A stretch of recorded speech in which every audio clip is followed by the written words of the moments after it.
Hello folks, Norm the teacher again. My video might look a little different today because I'm filming at midnight and I don't have a backlight of sunlight coming through my window here, so it looks a little bit different, the lighting. But anyway, I want to teach you something again, and this time it's going to be again on the Taurus G2C handgun.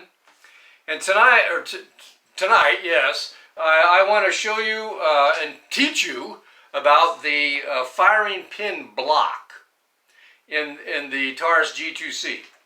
Now here's the gun. I already have it disassembled, and there's another video I've made on the disassembly of this gun, so I won't show you the disassembly in here. But what the firing pin block does is it makes it where the gun will only fire if the trigger's pulled.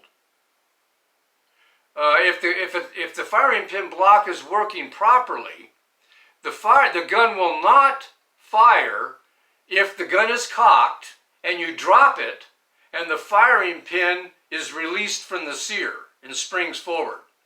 The firing pin block will not allow the gun to fire then, if it is working properly. Now here's what I mean by working properly. This is the firing pin block right here. I'm filming with two cameras here, so you're going to have to be right here, this button. And the lighting isn't the best right now. Right there, that button. I'll get a flashlight here. Now you can see that button better. Right where my thumb is, right there. Okay? Okay, now notice, I'm going to have to, man, I need a lighting director. Here we go. I'm holding the flashlight and the gun here with one hand. Okay, I notice how when I push on this, it depresses. It's spring-loaded. It's spring-loaded. Okay, when it is out like this, the firing pin will not advance.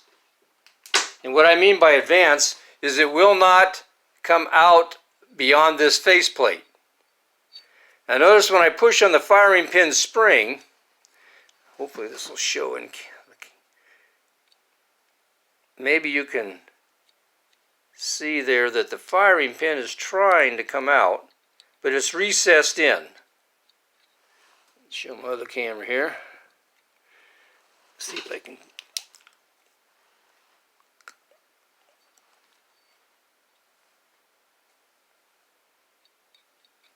Well, I couldn't say anything because I had the flashlight in my mouth. Yeah, right now I need about 4 arms. But anyway, the firing pin itself is this thing, and it extends from here to here, from here to here, and this is what I call the firing pin hook. This is what hooks over the sear. So when I depress this with my fingernail, I'm going to depress that button, and notice that, can you see that, the firing pin coming out? Yeah, the lighting is getting in there okay. Right there. But notice when I take my thumb off and then push on the firing pin hook, it's not coming out. Alright, now when this gun is cocked, this firing pin hook here is pulled back. I'll do it with my other hand. See it better. Now you can hear it moving. Okay. When it's pulled back like that and hooked over the sear, the rear area of the frame, right here, if the gun is dropped, that firing pin block doesn't allow the firing pin to go beyond the faceplate to strike the primer of the cartridge. But if it's depressed, like I did, And how it gets depressed when you pull the trigger is watch this part right here when I pull the trigger. See how it raises up? This is called the disconnector.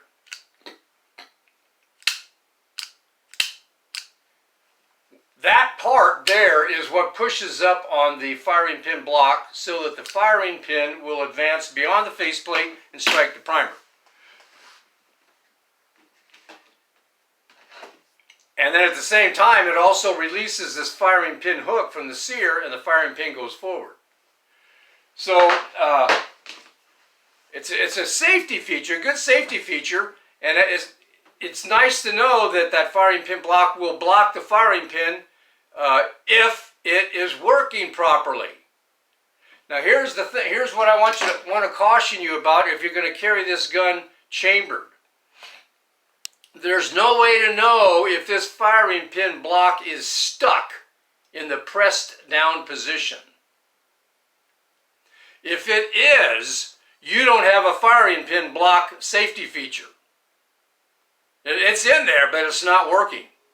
If that's stuck, and there's no indicator on the top side to show whether or not that firing pin block is depressed or not. So this is one good reason to be religious about cleaning your gun and lubricating it well. I had another video on how to lubricate this gun. Make sure you put gun oil down there when you clean this gun. And get as much gunk out as you can. And even put some grease down there where you can get grease to it. Make sure that firing pin block doesn't get stuck in the depressed position. There's no way to know when the gun is assembled whether or not it is working properly or not. So that brings up the issue now. Should you carry this gun chambered or not? Well, it's up to you. If the gun is fully cocked, in other words, the slide has been racked back, the firing pin hook is over the sear, and the firing pin's under spring tension. If you pull the trigger, this releases, when I pull the trigger, that pushes in the firing pin block, and there's another mechanism that releases the firing pin hook from the sear. This action does a couple things here. And then the firing pin goes forward, strikes the cartridge, and the gun goes bang. So if the firing pin hook is working properly, the only way your gun can fire is if you pull the trigger. Even if you drop it and it's cocked and it releases from the sear, if the firing pin block is working properly, it won't fire. But if it's stuck in the shut or the depressed position and you drop the gun and the firing pin hook releases from the sear, it's going to be a real bad day for you. So, and there's, like I say, there's no indicator here. They got an indicator that tells you whether or not you have a cartridge in the chamber.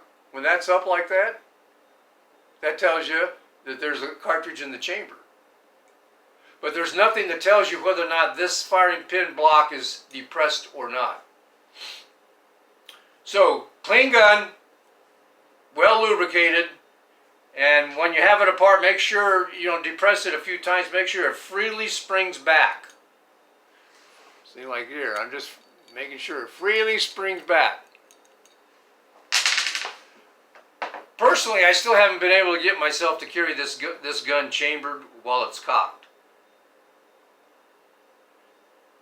Or even chambered for that matter. I rack it every time I shoot it. But I may do it someday. I may do it someday because it can save a half a second where you're in a situation where you have to save your life. So that's it. This whole video is just on the firing pin block. Make sure it isn't stuck, folks. So I want to thank you for watching my video again, and I'm going to make more videos on this G2C handgun, and then when I'm all done with those videos, I'm going to start on another gun. And so I'm getting kind of tired right now. I want to go to bed, and so I'm going to do that, And I will be seeing you next video, folks. Have a good one.